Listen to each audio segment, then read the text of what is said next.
Who do you think was Adolf Hitler's greatest enemy?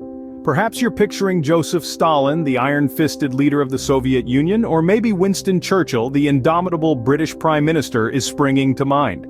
The answer, however, is a surprising one, and it's not a world leader or a military general. Adolf Hitler's number one enemy was, in fact, a voice. A voice that echoed through the airwaves, reaching into the homes and hearts of millions.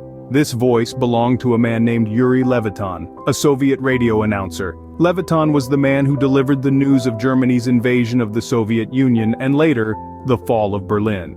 You see, Yuri Levitan was not just any radio announcer, he was the voice of the Soviet Union during one of its most tumultuous periods. His broadcasts were not just informative, they were passionate, heartfelt, and deeply patriotic. They inspired the Soviet people, giving them hope and courage in the darkest of times.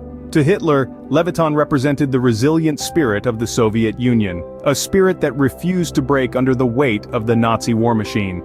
This made Levitan a significant threat in Hitler's eyes, so much so that he placed a bounty of 250,000 marks on Levitan's head. An astronomical sum at the time, so there you have it.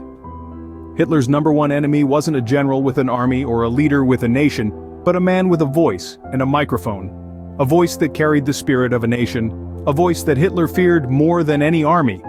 In summary, Adolf Hitler's greatest enemy was not a person of political power or military might, but rather a voice of hope and resilience.